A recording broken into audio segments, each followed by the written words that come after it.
गोद लिया बेटा। महिमा, अब भी समय है, ज्यादा देर नहीं हुई है।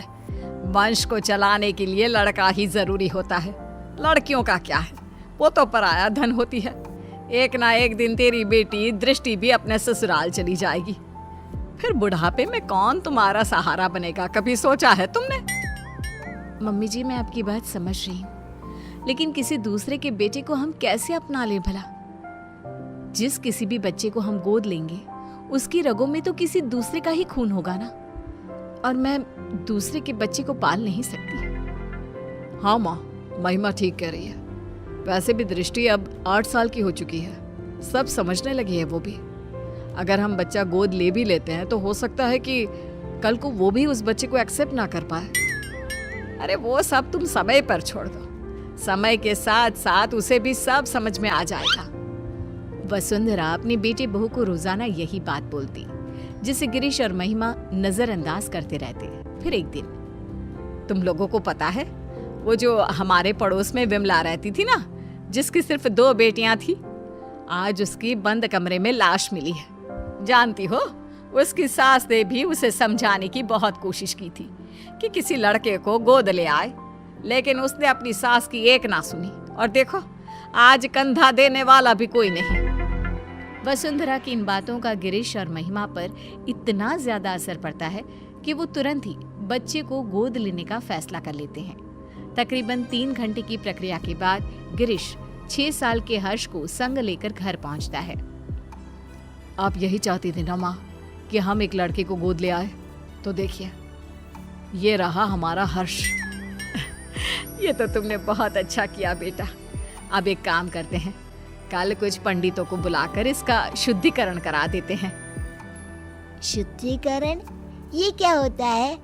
अरे बेटा, अभी तेरी रगों में किसी और का खून है, जिसके बारे में हमें कोई खोज खबर भी नहीं है, इसीलिए तू अशुद्ध है। कल जब तेरा शुद्धिकरण हो जाएगा तब तो इस घर का वारिस बन जाएगा। तो क्या कल आप इंजेक्शन लगाकर मेरे शरीर से खून निकाल लेंगे? अरे ना ना बेटा, ऐसा कुछ नहीं होगा। हाँ, मुझे पता है ऐसा ही होगा। मैंने पढ़ा था, खून की शुद्धिकरण को डायलिसिस कहते हैं। इसके जरिए जो हमारे शरीर में गंदा खून होता है वो निकाल देते हैं। आप लोग भी कल मेरे साथ यही करोगे ना? हर्ष के मुंह से इतनी छोटी सी उम्र में इतनी बड़ी बड़ी बातें सुनकर सभी दंग रह जाते हैं। आप कहाँ से लाए हो इस बच्चे को जो इस उम्र में इतनी बड़ी बड़ी बातें कर रहा है? कहा था ना कोई मासूम सा बच्चा लाना। महिमा, यह अभी सिर्फ 6 साल का है। अगर मैं इससे भी छोटा बच्चा लाता तो तुम्हें पता ही है छोटे बच्चों के साथ कितनी दिक्कतें होती हैं।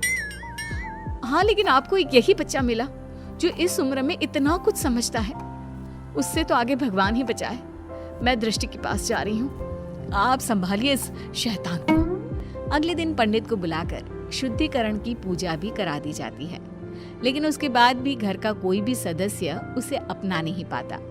वो घर में सजावट के लिए पड़ी किसी चीज की तरह था। इसी तरह 1 साल बीत जाता है। समय के साथ साथ हर्ष को भी अपनी और सौतेले में फर्क समझ आ जाता है। अब दृष्टि 9 की और हर्ष 7 साल का हो चुका होता है। दृष्टि बेटा, मैंने तुम्हारे लिए एक साइकिल खरीदी है।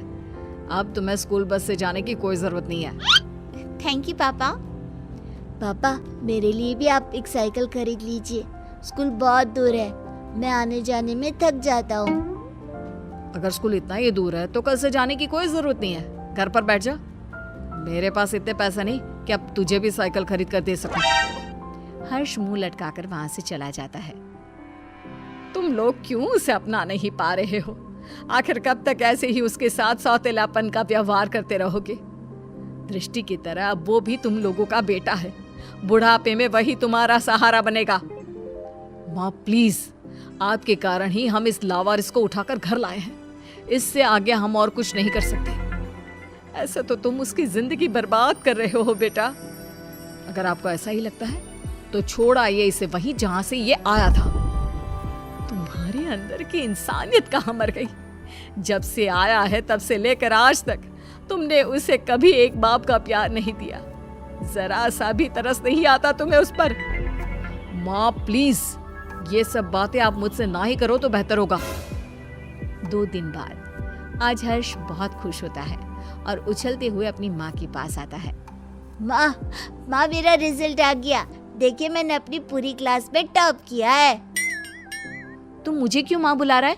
मैं तेरी माँ नहीं हूँ, समझा? अरे क्यों डांट रही है बच्चे को? माँ ही तो है तू उसकी। सगी माँ नहीं हूँ मैं इसकी, जो ये इस तरह बार बार मुझे माँ माँ बुलाता रहता है। ये सगी माँ कौन होती है? क्या माँ भी कभी सगी और पराई होती है? लो, फिर शुरू हो गया। माँ जी, आपने ना इसे बहुत सर पर चढ़ा रखा है। अब आप ही संभालिए इसे। दृष्टि स्कूल से आती ही होगी, मुझे उसके लिए खाना भी बनाना है। इतना कहकर महिमा वहां से चली जाती है। दादी, कोई मुझे प्यार क्यों नहीं करता? सब दीदी से ही क्यों प्यार करते हैं? अरे ना ना बेटा, ऐसी कोई बात नहीं है। दृष्टि बड़ी है ना, इसलिए बस सबको उसकी फिक्र लगी रहती है। फिक्र और प्यार दोनों में अंतर होता है दादी। मम्मी पापा ना तो मेरी फिक्र करते हैं और ना ही मुझसे प्यार। 7 साल के बच्चे की ये बातें सुनकर वसुंधरा खामोश खड़ी रह जाती है। उसे समझ में नहीं आता कि वो बोले भी तो क्या। इतने में ही वहां दृष्टि भी आ जाती है। मम्मी पापा मुझसे प्यार इसलिए करते हैं क्योंकि मैं उनकी सगी बेटी हूँ और तुम्हें तो वो अनाथालय से उठाकर लाए हैं। दृष्टि, कितनी बार समझाया है, इस तरह बात नहीं करते। छोटा भाई है वो तुम्हारा। ये मेरा कोई भाई भाई नहीं है। दीदी, मैं आपका सगा भाई नहीं हूँ, तो मेरा भी तो आप लोगों से कोई खून का रिश्ता नहीं है। उसके बाद भी जब मैं आप लोगों का स्वीकार कर सकता हूँ, तो आप लोग क्यों नहीं अपना रहे मुझे? शोर सुनकर गिरीश और महिमा भी बाहर आते हैं। इतना शोर क्यों हो रहा है यहाँ? क्या चल रहा है ये सब? देखिए ना पापा इस लड़की को। क्यों रे हर्ष, आप कौन सा ज्ञान झाड़ रहा है तू? मैंने तो बस छोटा सा सवाल ही पूछा था दीदी से। अगर उनके लिए मैं कोई गैर हूँ, तो आप कौन से मेरे सगे हैं? उसके बाद भी जब मैं आपको अपने जन्मदाता की जगह दे सकता हूँ, तो आप लोग ऐसा क्यों नहीं कर सकते? हर्ष के इन सवालों से पूरे घर में सन्नाटा छा जाता है। वसुंधरा अपने आंसू पोंछते हुए गिरीश और महिमा से सवाल करती है। अब क्यों चुप हो तुम लोग? जवाब दो ना इस बच्चे के सवाल का। हर्ष के सवालों का किसी के पास कोई जवाब नहीं होता। गिरीश और महिमा बिना कुछ बोले अपने रूम की तरफ चले जाते हैं। ये लड़का तो जरूरत से ज्यादा ही तेज है। कहीं हमने इसे गोद लेकर कोई गलती तो नहीं कर दी? अगर ऐसा ही रहा तब तो ये हमारी बेटी का हक छीन लेगा और पूरी प्रॉपर्टी हड़प लेगा। तुम सही बोल रही हो महिमा। हमें जल्दी से इस लड़के का कुछ करना होगा। ये हमारी बेटी के लिए खतरा हो सकता है। अगले दिन, हर्ष बेटा कहाँ हो? चलो आज हम तुम्हें कहीं बाहर घुमाने ले चलते हैं। सच में माँ, हम घूमने जा रहे हैं? हाँ बेटा, अब जल्दी से तैयार होकर आ जाओ। हर्ष भागते हुए अपने रूम में तैयार होने जाता है। थोड़ी देर बाद वो तैयार होकर बाहर आता है, जहाँ गिरीश और महिमा उसका इंतजार कर रहे होते हैं। मम्मी पापा, हम कहाँ जा रहे हैं? आज हम तुम्हें मेला दिखाने के लिए लेकर जा रहे हैं। कल तुम्हारे सवालों ने हमारी आंखें खोल दी, इसलिए अब हम तुम्हें अपने सगे बेटे जितना ही प्यार देंगे। हर्ष ये सब सुनकर बेहद खुश हो जाता है। उसे लगने लगता है कि अब उसके बुरे दिन जा चुके हैं, लेकिन उसे कहाँ पता था कि उसकी किस्मत में आखिर आगे क्या लिखा है। वे सब मेले में पहुंच जाते हैं। हर्ष बेटा, झूला झूलोगे? हाँ मम्मा, मुझे झूला झूलना बहुत पसंद है। ठीक है, तुम जाकर झूला झूल लो, हम लोग तुम्हारा यहीं इंतजार करते हैं। हर्ष चला जाता है। यही अच्छा समय है, अब हम घर चलते हैं, इसका काम तो हो गया। सही कहा तुमने, मेला घर से इतना दूर है कि ये वापस लौटकर कभी नहीं आ पाएगा। गिरीश और महिमा वहां से चले जाते हैं। हर्ष जब वापस लौटता है तो उसे वहां कोई नजर नहीं आता। वो पागलों की तरह अपने परिवार वालों को ढूंढता है। कुछ घंटे ढूंढने के बाद जब उसे कोई नहीं मिलता तो उसे सब समझ आ जाता है। अब वो करता भी तो क्या? न घर का पता मालूम था, ना ही कोई फोन नंबर। थक हार कर वो वहीं बैठ जाता है। तुम दोनों तो हर्ष को मेले पर लेकर गए थे ना, इतनी जल्दी वापस आ गए?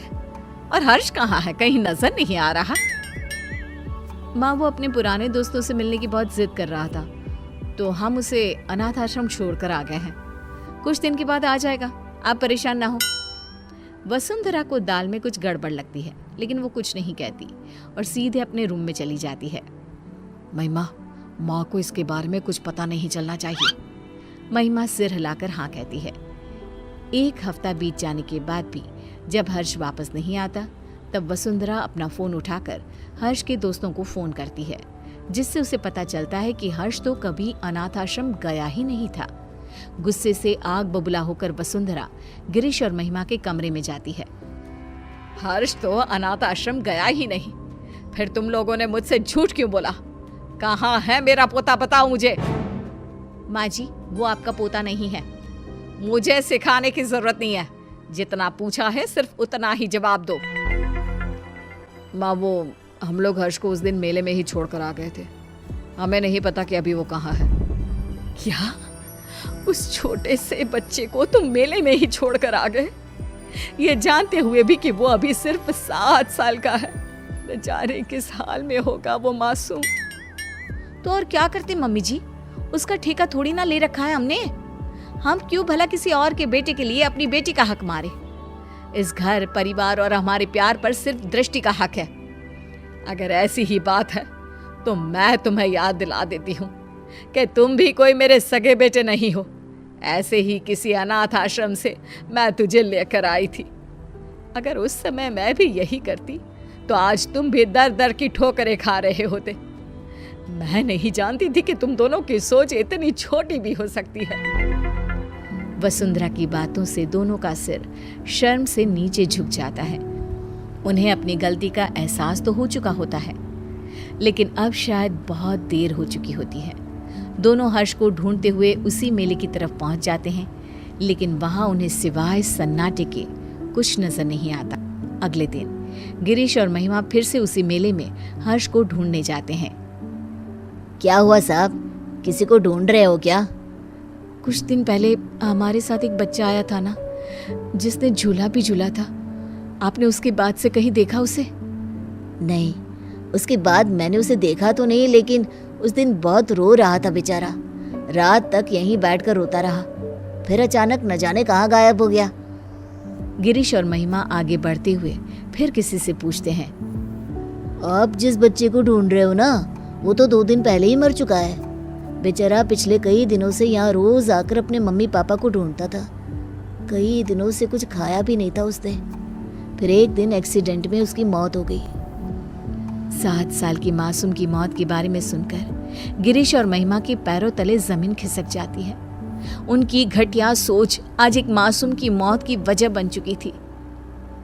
क्या गिरीश और महिमा का एक 7 साल के बच्चे को लेकर ऐसा बर्ताव उचित था? गोद लिए हुए बच्चे को अपनाने के बाद भी आखिर क्यों उन पर सौतेले और अनाथ होने का टैग लगा दिया जाता है? क्या सिर्फ खून के रिश्ते ही रिश्ते होते हैं? दिलों के रिश्तों का कोई वजूद नहीं होता?